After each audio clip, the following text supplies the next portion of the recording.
evening. Hello, everybody. Welcome along to your Friday night Rabble, I suppose, here on the Rangers Rabble podcast. We were going to take the night off, and Connor, this is all Connor's fault. Connor says, "Look, I tell you what, there's a debate, we could talk around international football and about how much international football there is," and I went, "Oh, fine, okay, right, you've twisted my arm." So here we are. Hello, welcome. I hope you're all well. Like I say, I'm joined by Connor and Alex. Connor, my friend, how you doing? Aye, no bad, aye. Not sure about the characterisation of twisting your arm. I mean, let's be honest, you were gagging for it. I mean, I wouldn't be saying that on a public forum myself, but yeah. You were just prodding about for somebody to come up with a good idea, and here we are. But no, I mean, listen, it's a hot button issue right now. There's a lot of debate and talk going on about the level of how many international breaks there are, and in general the amount of games that players are playing as well. So just it felt like a good time to have that conversation. Yeah, and as Thomas has said, clipped. Yep. What part's going to be clipped? Martin was gagging for it. That's a bit that's going to be clipped. Yes, Alex, how it's absolutely going to be clipped. I will just quickly say as well, because I feel like it's only fair that our very own Robert has to share in some of the credit, because it's off the back of an idea of his as well. So I can't take all the credit for that particular idea. No, he doesn't deserve any credit. He doesn't deserve any. Alex, how are you? I'm alright, mate. I'm good. Cheers. A bit ill, a bit dying, but hey, I'm up for this debate. I want to get involved, so it'll be good to see what comes of tonight, I suppose. Well, I've said debate, right? I think we all kind of have the same feeling towards it, going by the conversation that we had before we started. Although I think Connor's maybe the one who could maybe play a bit of devil's advocate tonight. So I hope everybody's well watching. Get your thoughts, get your comments in, because it's the international break. I want you to put your comments in about anything that you want us to talk about. Like I say on the afternoon rabbles, and I'm guessing for a lot of people, international football is not their thing. That's absolutely fine. This is a debate about international football, but I'm willing to talk about anything Rangers that you also want to bring up if it helps us get through 40 minutes or an hour, or if we're just debating international football, this could be half an hour, 40 minutes, who knows? It all depends on your feedback. It all depends on your comments, etc., etc. Stephen Robertson again has gifted yet another membership. I might have to hire him as my PR manager at this point. Thank you very much, Stephen. Lyndon Martin, do you ever get that coffee? I did, but do you know what happened? Do you know when I got the coffee? 10 minutes, Connor, before me and you done the recording, before we came on here. And it was the last coffee in the jar. I mean, that's poor show that. Got to be prepared with these things. I mean, if you're going to be doing morning / afternoon rabbles, you've got to make sure the coffee pot is full. I honestly can't believe it. I was gutted. I was absolutely gutted. But yeah, I did manage to get it. Our very own Ian Thompson as well, gifted one Rangers Rabble membership. Thank you very much, Ian. Or as my mum calls him, the handsome one. Don't know why, but she does. And Cami with a super chat. Thank you very much. One good turn deserves another, Martin. Thank you for the wee gift today. Yeah, I delivered Cami's travel mug. Door-to-door service. That's what I offer, as long as you live very close to me. Then we can do door-to-door service. So yes. I am actually still waiting on mine being delivered. So I mean, you are. You did better than me. I was supposed to deliver it to you, and then I went to Cumbernauld. No, was it Cumbernauld Colts or was it Rangers Women? I can't remember, and I forgot. So that's my excuse. So please do get your comments in. I know that myself and Connor will be keeping an eye on the comments and starring what ones that we like. Wink, wink, nudge, nudge, Connor, to help me out. So yeah, so let's get into it then. International football. I think what we should first do is explain our thoughts and feelings towards international football before we get into this, just so that people have a rough idea about where we're coming from. In regards to me, I used to I mean, I've said it before. Rangers was here, and Scotland was like they were almost touching in comparison to how much I loved and followed Scotland. For one reason or another, over the years, that has dramatically declined. I can't put my finger on exactly why.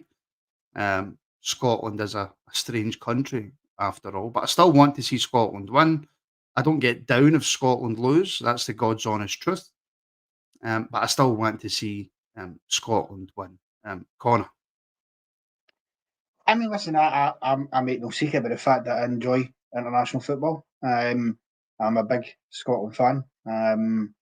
I hold nothing against those who aren't. That's entirely their right. You can choose to love it or you can not. That's the nature of the beast. I think, obviously for a lot of Rangers fans, probably the last 10 years or so has done a lot of damage to that relationship, because I think at one point the bulk of the Tartan Army was probably made up of Rangers fans, believe it or not, at one stage. So that's obviously shifted since. But no, I still love the national team, and I do very much have the passion for it. So I do get annoyed and I do get down when Scotland get trounced and when they lose. I don't like it. And I'm very, very happy when they win. I mean, I was absolutely dancing about my living room floor when we qualified for the Euros in 2020, the first tournament in 23 years, because with my age, I was 3 in 1998, so I hadn't really had the luxury of enjoying an experience of seeing that. And regardless of how the tournament panned out, I was delighted to be there. So, no, I love international football, and it's a time to, for me, I quite, it does make me feel a bit patriotic. And by the way, it's not just exclusive to football. I love my international rugby as well. Anything to do with Scotland, I'm always going to back them. So, I personally love it. Alex, your thoughts on the old international football? I'm kind of in the same boat as you, to be fair, Martin. I used to love watching Scotland play, and it's kind of just diminished over the years. I watch it if it's on the telly, but I'll just watch the club football, to be fair. If it's on the telly, I'll watch it, and if it gets involved in it, I'll get involved in watching club football. I mean, when the Euros was on, I was watching that, but I don't actually get annoyed or upset or anything when Scotland don't win. I just turn it off and go, oh well, that was a game of football. I get more obviously annoyed and upset and raging if Rangers don't win. But I think with Scotland, it's just like, it's a game of football. It's an international game. It doesn't actually affect me and I'm not going to be bothered. So for me, it's just when it's finished, it's finished. It doesn't actually have that much an effect. Right, well, we'll get right in with the main question. And then there's quite a lot of comments came in. So this could be a long show, folks. This could be a very long show. But we'll get on with the main question. And Alex, I'll come to you first. And then Alex, once you're done, Connor, you can jump in if you've got any rebuttal or you disagree or whatever.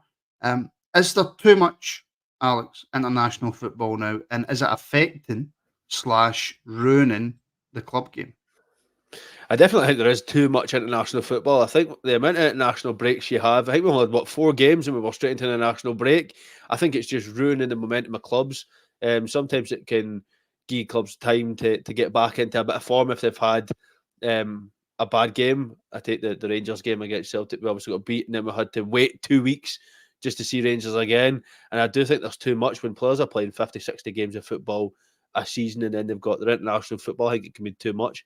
I think it contributes quite a lot to players' injuries because there's not a lot of rotation in international teams. You can see that a lot of players actually don't come off. So I think the issue can be that players do get injured and then they're out for long periods of time. I think if you look at Rodri, for example, for Man City, he was playing fantastic, playing well for Spain, gets injured and he's out for 6 to 8 months.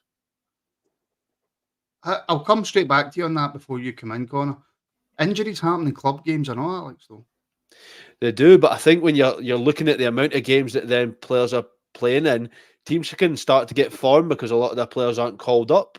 So I do think they can happen, but when you're playing as many games as you are, it can then contribute to a lot more injuries, but then you get time for players to gel. So there is a flip side to it, but I do think that there is too many games of football on in a season. Right, and I'll come straight back to you again, Alex, and then Connor, you jump in straight after this, right? Because I'm just going to rebuttal it while I've got it in my head.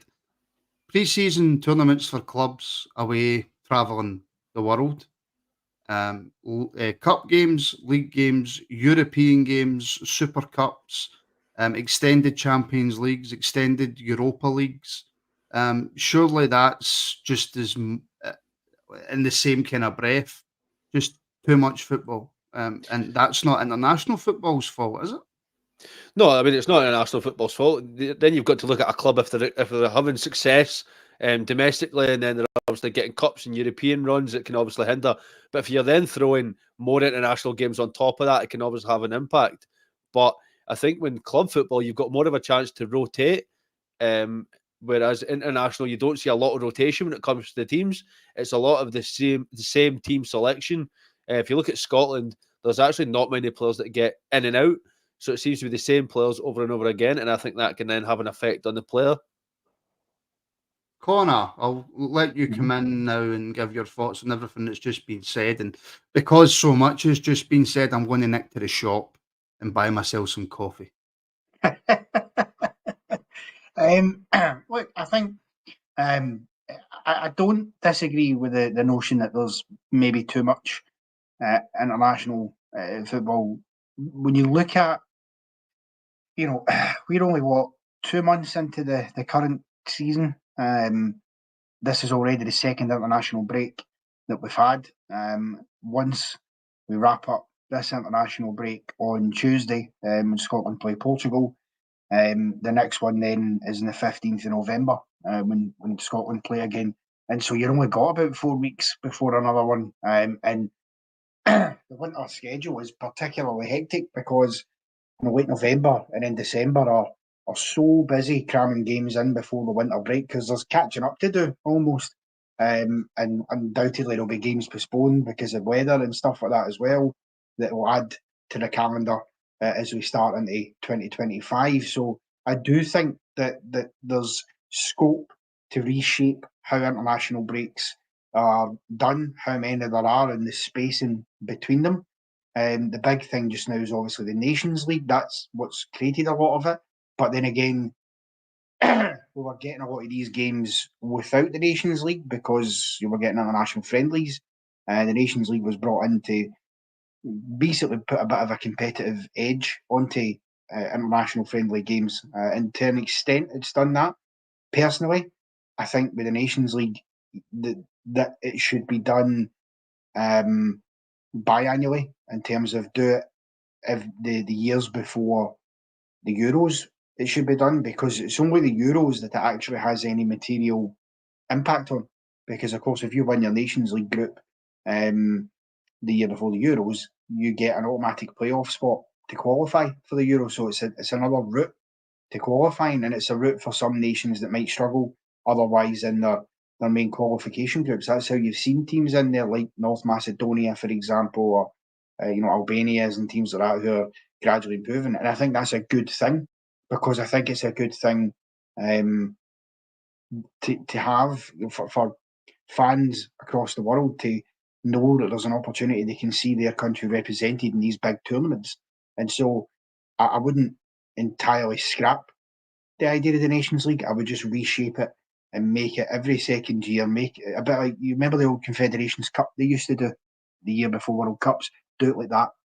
And then, that's done the year before the Euros. Then you can move into the sort of main qualifying or whatever, move into the Euros, knowing that the connotations that brings as well. But they do need to have a serious conversation about how they do that because I don't see the need for us to have another. This should be for me the last international break of this year, and then when January, February rolls round, you have another one. I mean, I remember years ago before the Nations League, if you had a break October, November time for international football, the next one usually wasn't until about March. You know what I mean? So I do think that there's a balance to be drawn. Can I just say that Alex is 6'5", and this makes me look taller than him? It's great. I love it. I think I'm going to keep this. I'm absolutely going to keep this. Just do what you did to Wolf. Just make me small, and then I'll be in the corner. Well, somebody put Connor's the meat in the Rabble sandwich, so that's why I moved him over to the right-hand side. Alex, Connor makes quite a good few points there, which I don't like to admit, but he does. And one of the biggest things about the international football now is this Nations League. Now, there's pros and cons for it, obviously. It's for lower ranked teams, it's a good way to get into a major tournament. However, the amount of international breaks that we're having and the amount of games that players are having to play nowadays, surely for me, it's detrimental for them. No, it is. I think you're right. It is detrimental for them, and I think, as you were saying, Connor, what is it? November, the next set of internationals are. It's like how is that good for club football? You're getting another 4 games, and then you're straight back away with your country. It's not going to be good for the players' mentality of trying to embed themselves into a new team. If you've got loan players coming in and they're trying to get used to their teammates in play, and then all of a sudden half them are away for international duty, it's not going to gel with a squad.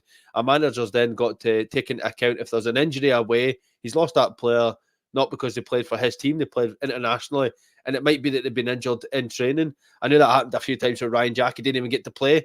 He was injured in training. So it's like, how is that having a good effect on mentality of players that they might go away and get injured? Or the only way that they're not going to get called up is to retire from international football entirely. Do you know, sometimes it can then have that effect on players. Well, I'll go to some of the comments. Stephen Robertson, it's massive to play for your country, but just a massive risk with catching an injury and wrecking your chances at winning the league. I get that argument, Connor, and I've used that argument in the past. I have. Alex mentioned there Ryan Jack. We have seen several players come back from international duty with injuries. But the only way to stop that would just to be to completely scrap international football, because with any game you've got the opportunity to get injuries. And when I was growing up, certainly when I was growing up, like playing for your country was the pinnacle. Well, absolutely. And the thing is, I understand that concern. Listen, it's always annoying for any fan when a player goes off on international duty and they get injured and then you can't use them. And God knows at Rangers we've had enough injury problems to last us a lifetime over the course of the last few years. But having said that, you also have to remember that, and I'm a great believer that the players have to take their own personal responsibilities for this as well, because international football isn't a necessity. It's not a demand. They don't have to do it. For want of a better term, in effect, these players volunteer to play for their country because they want to.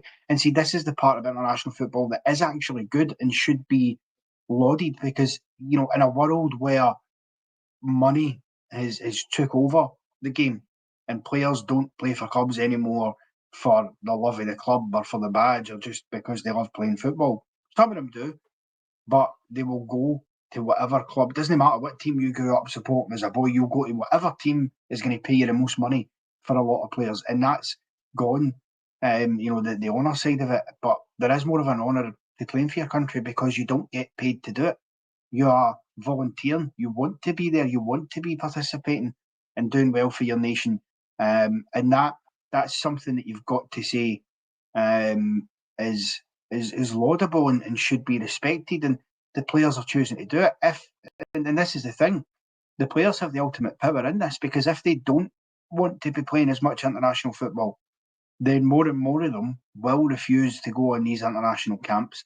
You'll see lesser teams playing against one another because you'll see, more fringe players or B team players or whatever having to play first team games internationally, and it will reduce the quality. And that naturally will get UEFA and FIFA, get their attention. They'll wake up to that and they'll go, you want the best players competing in your competitions. And if the only way to do that is by trimming back on the amount of international games you're asking them to play, then so be it. I mean, you look, even in recent times, there's Callum McGregor, retired for international football at 31 years old. That was sort of unheard of 10 years ago because, barring injuries, players didn't retire at that age. I mean, his predecessor, for example, Scott Brown, was about 35 when he stopped playing international football. And even then, he got asked to come back to do us a favour because we were absolutely bare thin in the ground. And he did. He played a couple of games after his retirement to help out, which is another thing some players do. You've got Craig Gordon in the squad just now, 41 years old. Many people assumed that he was finished with Scotland, but Angus Gunn's picked up an injury. He's got a phone call and he said, "Yeah, I'll do it." And so there is some there is something to enjoy and to be lauded about that. But as you say, is there too much of it? Yeah, probably. But again, this is players' responsibility, because I tell you one thing I can't stand. If as a player you feel that way about it, don't whine and moan and complain about it, because you can ultimately change the direction, as I say.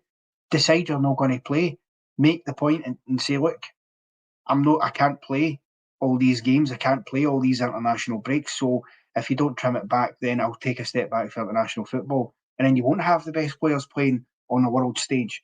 You know what I mean? And who amongst us can deny the fact as well that when a football season comes to an end and you sit for, the best part of 3 months with no football, I think a lot of people, even people who aren't big on international football, will enjoy a World Cup or enjoy a Euros, because it's something to get you through those months and to make that time go a bit quicker. Because unless you're into other sports, unless you're a Wimbledon fan, for example, in the tennis, and you like that in the July months of the summer, or, Olympics or stuff, you don't have anything else. So I do think it has a place.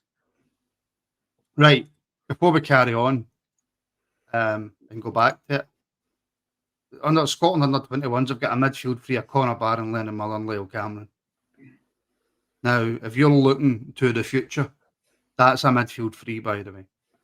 That's a midfield free that should have been at Rangers. Well, maybe not Leo Cameron, but that is 100% a midfield free. Thomas is saying, for me, it ruins the domestic competitions. I think that not many people care too much anymore. It had a good run, but time to wrap it up. Time to completely wrap up international football, Alex. That is where I was kind of going to go next anyway, because it would appear that the amount of money, and look, I've already had people on slagging, saying, Rangers have only got 4. This isn't just about Rangers. It says the club game. If in your brain you think that the club game means Rangers Football Club and you don't support Rangers Football Club, then have a wee word with yourself. But there's that much money now, Alex, in the club game, especially in England. We see it in Saudi Arabia. I mean, look, they're not on chump change in Germany or Spain either. They're still on a fair wage. And I've kind of felt that there was the pressure from FAs or UEFAs in the past before this Nations League came up, that they were trying to push international football into the back burner. See, to be fair, I think if you were to scrap the Nations League and just keep, I think people preferred the old format of just the Euros and the World Cup, because it was every 2 year and 4 years, so you were able to alternate. Now they've got your Nations League every year.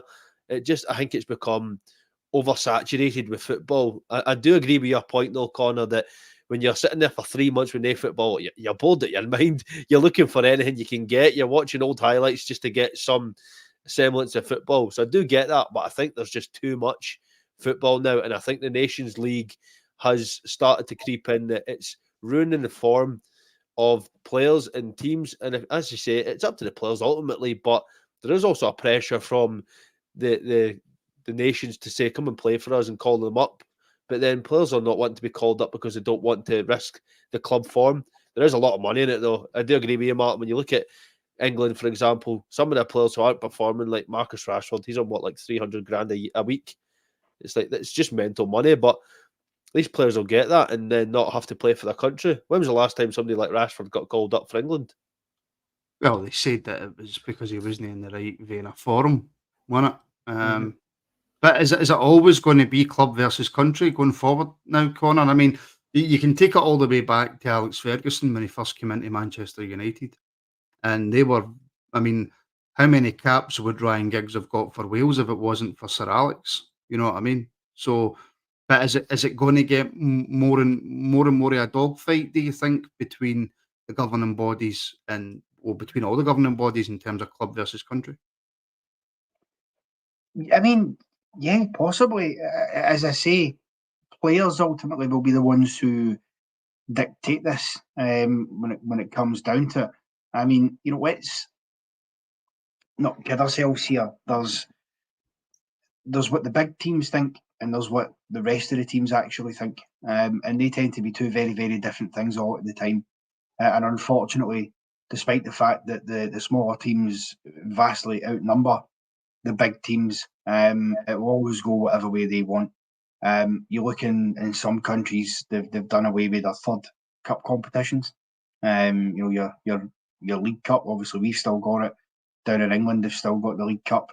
That's something that, you know, there's issues around in terms of how the, you know, sustainability of that and where that's at just now. There's been talk about it, particularly when you look at, for example, the first round that the Premier League teams entered in the third round of the Cup.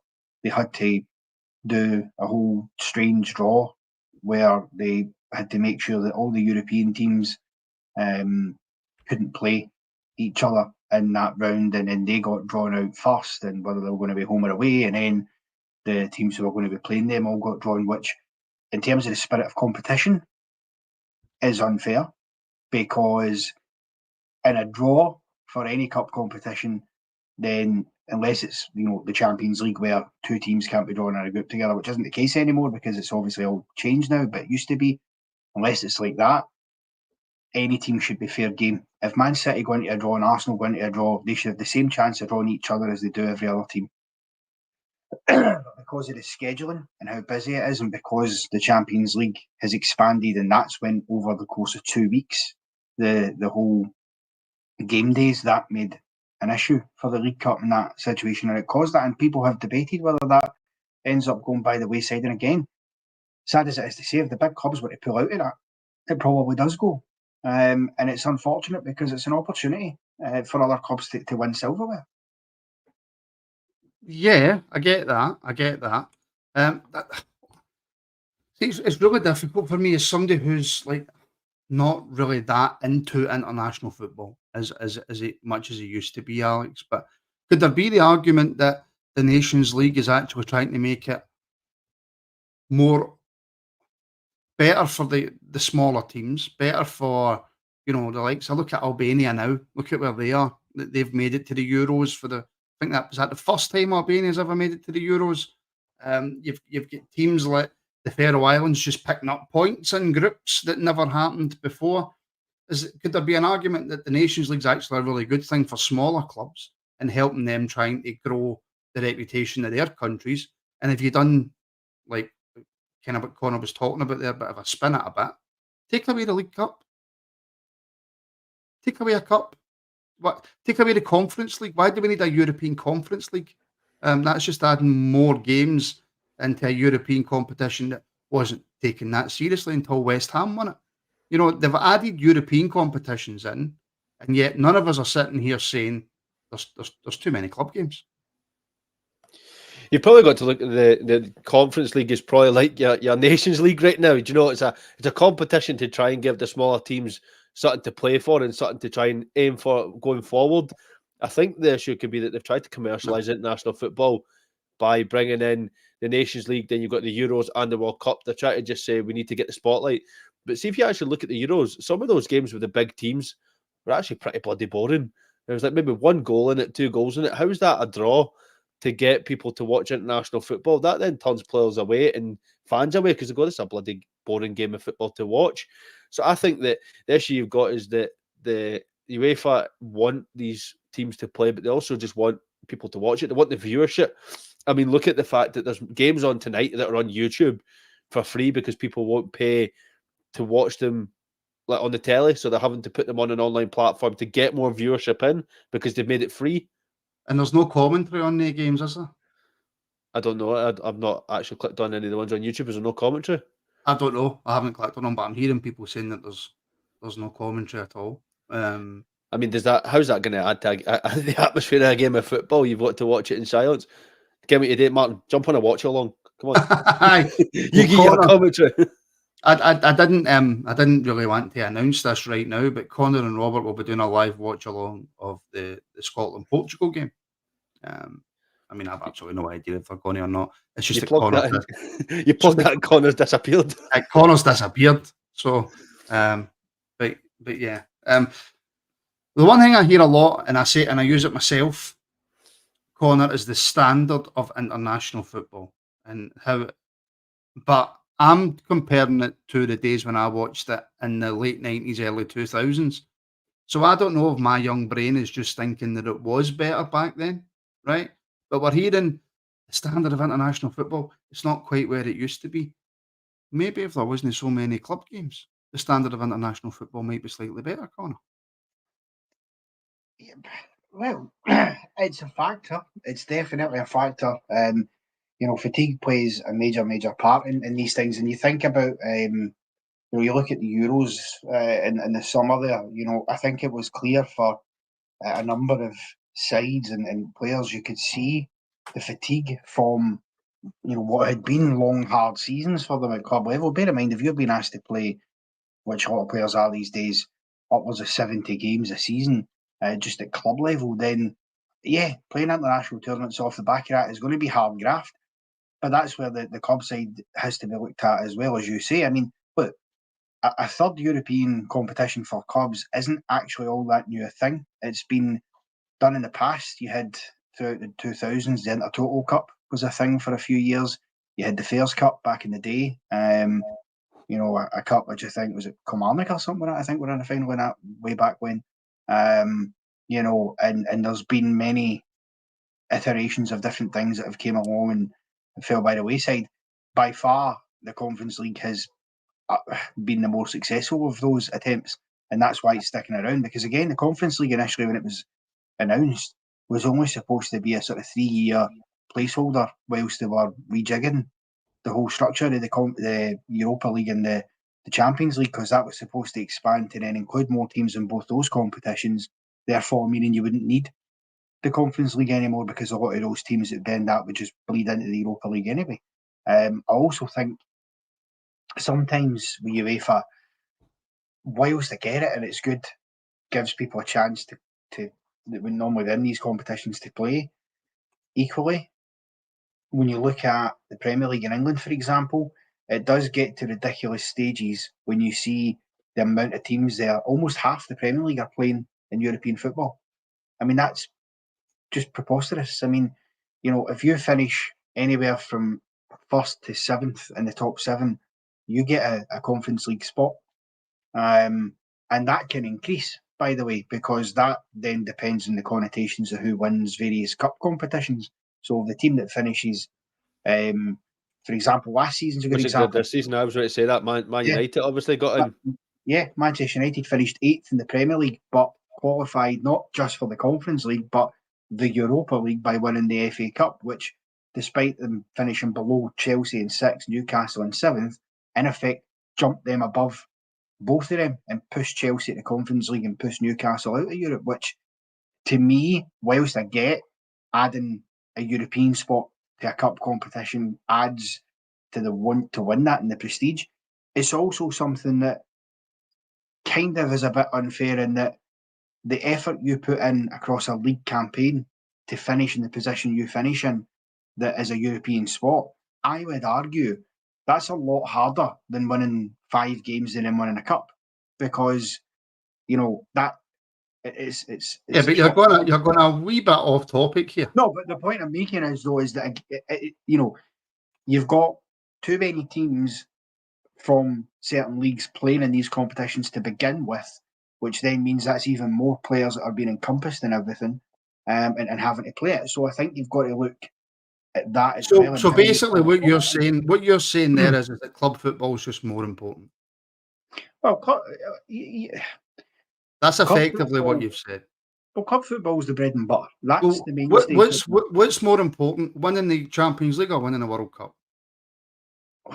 Well, I mean, it depends how you look at it. No, I mean, the prestige. really doesn't. Well, it does. You only get a World Cup once every 4 years, yes. Which means for you a might lot only of get players, to the Champions League final once every 4 years as well, though. But you've got a chance to get there every year because it's on every year. Look at Lionel Messi, for example. Look how much it meant to Lionel Messi to win the World Cup in 2022 with Argentina. Why? Because he knew it was the last chance he was going to have, because he's not going to play in the World Cup when it rolls around in 2 years' time. He'll be retired by then. And so that meant so much to him. And I would guarantee you that means more to him, just that achievement alone, than a lot of the competitions he won as a Barcelona player, simply because it took him so long. That also debunks the total argument of what we're having. How? because you're saying to me that the World Cup's only once every 4 years, which it is. and you can win the Champions League every year. So surely to God, it's club football that has too many games and puts too much pressure on players before they go and play internationals. Well, it is. Of course it is. Most of the games players play is at club level. And they keep adding club competitions. You've got a Club World Cup, by the way, which City and Liverpool were both asked to participate in this year and refused, quite rightly, because there's too many games to play. The irony is, though, that these same teams that complained about that wanted to add another tournament because they wanted this European Super League nonsense a couple of years ago. They wanted rid of the Champions League. That's why they wanted the Super League. That was never going to work, because what the Super League would have done would have made it, basically an exclusive club where there would have been no relegation from it. Once you're in it, you're in it. There would have been no danger of ever dropping out of it. You wouldn't have to earn the right to be in it. You would just be in it. And that's wrong. That's not in the spirit of football.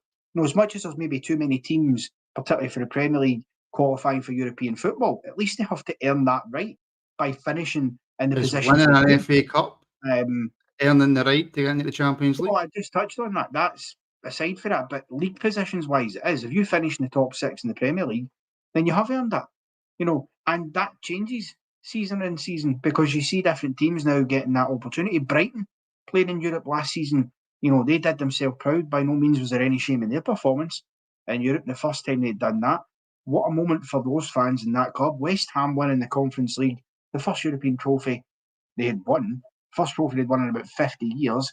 David Moyes' only trophy as a manager, despite his long career. And so, it means to them a lot. And so excluding them out of that picture would be totally wrong. When you've got Villa beating Bayern Munich in the Champions League, and Aston Villa side who, 6 years ago, were in the Championship. But this is coming from supporters of a league who are greeting about Man City because they've got too much money. And the only reason Aston Villa can beat Bayern Munich is because there's more money in that league.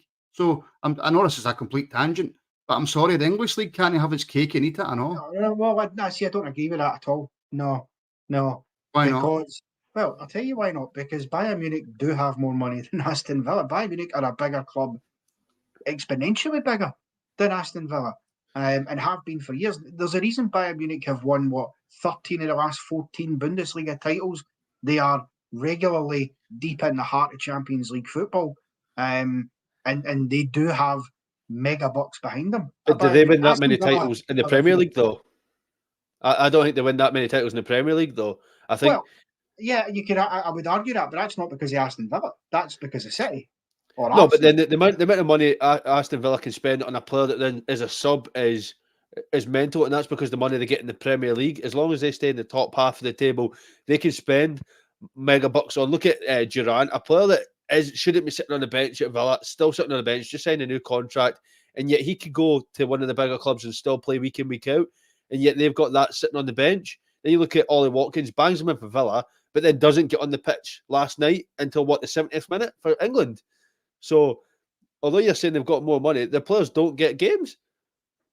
Well, yeah, but I think Robert's point there is absolutely spot on. Villa bet Bayern Munich because the man and done it, and that's absolutely right. Because of Unai Emery and what he did and has done to Villa and is continuing to do. Listen, teams are going to get better, and the good thing about the Premier League is, I think there's not many good things about the Premier League. But we are seeing gradually more teams improving and being far more competitive. Yes, but it's all about money. It's money. The money's the only reason that the EPL is relevant, Connor. Well, yes, it's the only reason it's relevant. Yes, see, that's not entirely fair though, because you can't throw that blanket over the entire league. Yes, you can. You can though. Well, you can't, because look at Man City's success. The only reason they've got the success is because the amount of money they've spent on players. That's the only reason they've got as much success as they do. That's correct. With Man City, that is true. That is absolutely true. Man City, Newcastle are now ability, but Newcastle are now the richest club in the world, and we can't spend a penny. And still can't spend the money. We can't spend a penny. You can spend a penny. No, you can absolutely spend a penny. Eddie Howe's spent about 300 million, so you can spend money. Look at the summer transfer window and the January transfer window that Newcastle had. They signed almost nobody. Why? because the PSR rules and the financial fair play rules are I absolutely guarantee the ability for teams to you compete. Newcastle spent more than most teams in the German league. They bought a goalkeeper that sits on the bench. What do you mean? Yeah. They spent like 34. How much they spend on I'm Platzi sorry, Demos? we're totally off the tangent of We are on the tangent, international that's because football of here. Euro. The only relevance that comes out of England is Manchester United and Liverpool. That's the only two really relevant teams in England. See, if it wasn't for the formation of the Premier League, nobody abroad would care about Do you not Aston think- Villa, about Newcastle, about You don't Everton. think it's, but you don't care. You don't think it's relevant when you see teams that, I'll use Brighton because I think they're probably the best example of it. A team that over the last 10 years, through very good ownership of Tony Bloom, it has to be said, and good decision making, not a hell of a lot of money. They've generated a lot of their own income through the hard work and good ownership. And they've came for a team that 10 years ago in 2014 were competing in the Championship. And they're now competing at a level where they are clearly a top 6, top 8 Premier League side and consistently have done that because of the right, not just because of money, because they made the right decisions. Because the Premier League, much like in Scotland, a lot of the money and the television money filters heavily towards the big teams. And I'm not talking about the teams who finish in these spots, but the traditional big teams, the traditional big six of Arsenal, Chelsea, Liverpool, Man United. Nottingham City, Forest bought and about after that. 40 players, right? And they get done by financial fair play in the end. Not much. But Nottingham Forest, where are they getting hundreds of millions for? The guy that owns them because he knows the TV money is going to be there. My point is, and I know that Aston Villa have won a European Cup, and I know that Nottingham Forest in the past have won a European Cup, but out with 2 or 3 teams in England, if it wasn't for the influx of the Premier League, nobody would give a jot about that league. Nobody, but people would still care about the German league. They would still care about the Italian league, and they would still care about the Spanish league. That's about the 3 leagues that people would care about. That's the only reason that England is relevant is because the powers that be have ran it really, really well and have marketed it really, really well. Apart from that, the English league's irrelevant. See, if they took all the money out of every league and you went back to the status quo, they wouldn't even talk about the English league. But that, again, that's not true, though, is it? It's Because so true. right, okay, let's examine that a second, right? And it is off the beaten path of the topic conversation we're meant to have. But the English league, even before the big money came in, right? If you look, now I'm taking out the equation here, the 80s, because the hooliganism and stuff in the 80s created a massive problem for them, right? And that's why a lot of guys come up here. That's why a Terry Butcher, for example, was playing for Rangers and not down England because it was only way to keep European football, right? But when you go back slightly further on that, look through Busby's Babes of the 50s, look at the 60s, the 70s, right?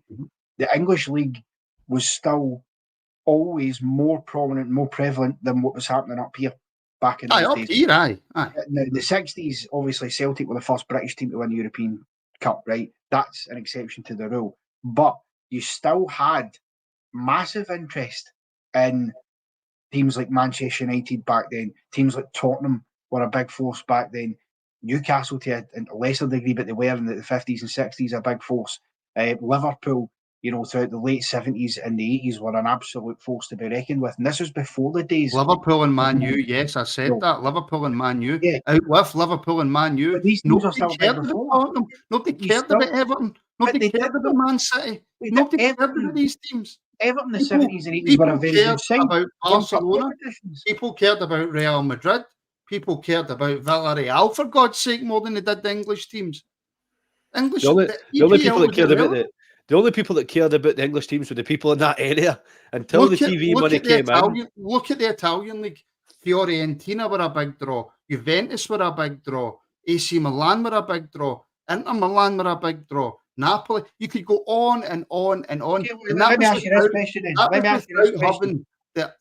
The Italian league had more money back then, but not to the stage that the English league does now. But let me ask you this question. People actually cared about the Italian league. Okay, but let me ask you this question, right? Why is it then that if you're saying nobody was interested, apart from these teams that you mentioned there, right? Valencia. Yeah. Well, yeah. But why is it then, right, that you have a programme, Match of the Day, 60 years old this year, has always had a very, very good audience base across the UK. Even when it started with Hughes and Croft and Yeah, all the but rest that's of it. because it's in the UK.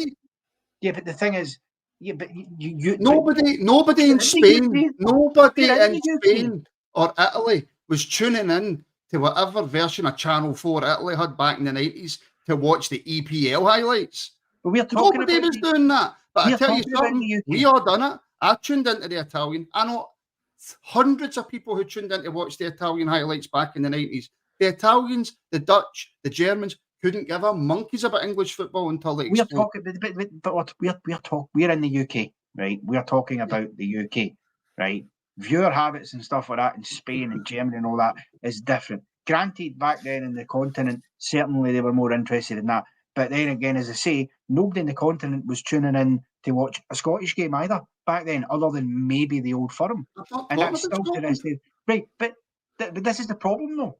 You keep saying, I'm not talking about this, I'm not talking about that. You can't just keep changing the goalposts to fit your narrative. I'm not changing any goalposts. My goalposts are the EPL. That's my goalposts. Right, the EPL.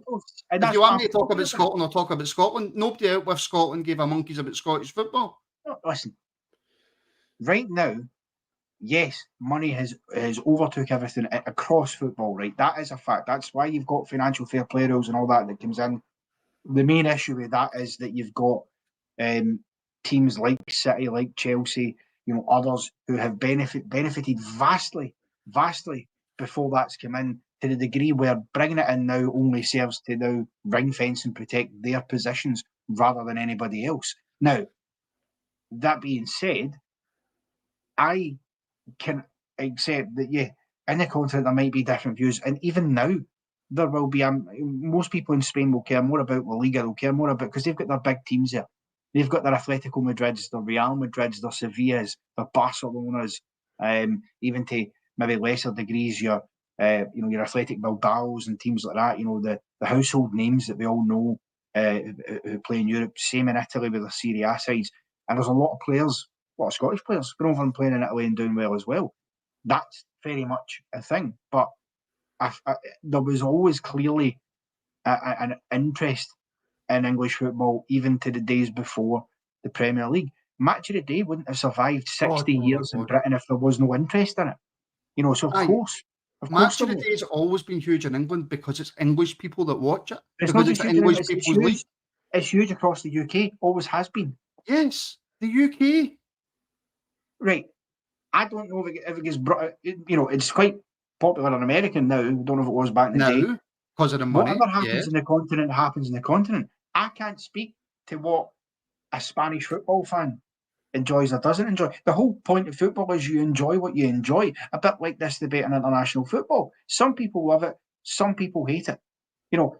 Football is the most Marmite thing in the world because everybody loves some aspects and hates others. Some people will detest the Premier League and will never watch it. Others will love it. And it's the same with other leagues. I mean, listen, I am someone who appreciates and admires what these big teams in the continent like Barcelona's and Real Madrid's and, the glamour teams, right? I enjoy watching those teams in European football, but I don't routinely seek out La Liga or Serie A or Liga 1 in France. I just don't. Because there's far too much football to. Well, yeah, that's the point, though, and that's exactly right. Are you speaking for everybody in the continent from the 90s? No, not at all. Anyway, that's me and that's you. You've got your view on the Premier League and what you like and what you don't like, and I've got mine. And that's the whole point of football. It's what makes it great. Using facts that the English league is only relevant because it's got the most money. Alex, I'm due getting a referee shout out here, by the way. Just going and getting this on. Just sitting ding with this bell, by the way. Sitting here going, when did I jump in here? I want to finish after the last 10 minutes. I didn't expect to get here. I need to go and get my socks on, my shoes on, and head to Cumbernauld. And me and Connor need to have a conversation. I'll meet you there. The Scotland thing, Alex. I've brought this up many times on here, but I've never really spoke to you about it. What's your thoughts on Scotland generally? We've had the conversation about international and club football. We've had the mad EPL debate that came from nowhere. What's your thoughts on Scotland, and why are you not that interested? I think I'm probably not that interested in Scotland. Maybe because Be honest. actually, Be okay. I honest. think because we don't see as many Rangers players in the Scotland team, it just puts me off, right? But I also think just because no. I'm sorry, I'm coming straight back on that point. Fire away. Is that the Scotland manager's faults over the years, or is that Scottish football because of how it went for us, or is it our fault for the way that we run our academy? And if it is not just the fault of Scotland managers, why would that put you off watching Scotland? No, I think it's got to be something to do with the club, because if you actually look at our team, take our starting 11 for example. Right now, how many Scotland boys do we actually have in it? John Souttar, Connor Barron, is it? Connor Barron's in under 21s. How many should be in it, Alex? What we should have some of the youth players in that. Like, there's obviously young players that should be in the team, but if you look at Connor Barron, he's 22 and he's playing for the under 21s. But I think just the level of Scottish football, the way that we played, it just put me off. It just wasn't enjoyable to watch. It was a boring game to watch for me, and I didn't enjoy watching it. Any of it got to do with 2012? I just don't think there was a passion there, to be fair, for me to watch the Scottish football. I didn't think I went to a couple of Scotland games, but I just didn't have the same buzz I did watching Rangers play. So I just think it wasn't for me to watch. And I think I've kind of got the mentality that I'll watch Rangers and I'll put on other games of football, but I'm not there rooting for the other team. I will celebrate if Scotland score, but I don't have the passion that I do watching Rangers. Do you know? So I think for me, I just don't like the quality of football that you watch with Scotland. Connor, you are a fan of Scotland. You've Yes. still got that passion. Can you understand why people don't? And can you maybe explain why people don't? Well, yeah, of course I understand why people don't. Like I say, it's each to their own. I don't have a problem with people that don't watch Scotland. I do take issue with people who proclaim to not like Scotland or not watch them, but then will, wrap themselves up in the glory when Scotland do well and they qualify for a tournament, and all of a sudden, it's kilts and bagpipes and haggis, deeps and tatties all around. I don't like people like that, because that's just a bit, it's a bit shallow, that. But I think there's a couple of reasons for it. I think obviously for a spell, a period of time, that there was an apathy. I think the 2010s wasn't a particularly good decade. You look at probably from 2010 up until 2017, 2018, it wasn't great. We struggled in the Levine era, which I think put a lot of people off. And again, characters like that are Marmite characters. So some people will hate Craig Levine and go, I just can't watch a Scotland team managed by him, or Steve Clarke as it is now, or Gordon Strachan as it was beforehand. You get that aspect. I think there's some people who... Can I put a point to you that I think you're about to mention, Connor? Mm-hmm. And you can agree or disagree with this comment. It's become a badge of honour amongst their support to not watch Scotland. Staunch points for many, pure and simple. Yeah, well, Robert's bang on the banana, and that's a point I was about to make. Bang on the what? Bang on the banana. That is a phrase. Why is that funny? That is a well-known, common used phrase. I don't understand. I have never heard bang on the. I've heard bang on the money, bang on the mark, or whatever, or I've never heard bang on the banana. No. Well, let's go to the commenters. Please tell me, have any of you heard of the phrase "bang on the banana"? Bang on the money, bang on the mark. Yes, bang on the banana. That's a different video. That's not for public YouTube. That's for a members show. Maybe it's just where I come from. I don't know, but I've certainly that's a phrase I've heard him used many a time. Anyway, he's spot on the money. He's at the nail in the head. Whatever verbiage you want to put, you know what I mean. But yeah, he's right. I think that there is an issue with that. I think some of it's fair. If I'm being honest and being critical, I think some of it's unfair. I think where it's fair is that people have, Rangers fans have a very fraught relationship with the SFA because of what's happened in the past and the way that Rangers have been treated, which has been nothing short of appalling in the past. I think most Rangers fans feel very strongly that the treatment of getting booted out of the league and everything else that's going on, and a lot of other things that have happened in the background with the SFA has been harmful. I think there's an element of people who feel that Rangers players have been overlooked a lot more in recent years for being in the Scotland squad, which also I think has that But I also think as well, and this is it's a difficult point to make on a Friday night, but it is a factor in it, and I think if we're being honest, you have to mention it. There's also the aspect that Rangers fans in the bulk being unionists, I think, view the Scotland national team and the Tartan Army is leaning more towards the nationalism debate, and I think that has an impact on it as well, because there does appear to be a slightly anti-union aspect of Scotland to a degree in terms, not union, I suppose, more anti-England. I guess it is more anti-English, which a lot of people don't like, and that's absolutely fair. You know, people are allowed to have their views, but as I say, if you're going to be like that, that's fine, and if that's your choice. But don't come at me celebrating then when Scotland do well and they qualify for tournaments like you've always been, big jock the Scots. I mean, I can't abide that. Is it not more so the Tartan Army that a lot of people have got an issue with, Connor? I mean, everybody's got an issue with the SFA. Everybody does. Every club does because they're just rotten to the core. Yes. The SFA. Is it the Tartan Army? Do you think when you're talking about who bring the politics into it?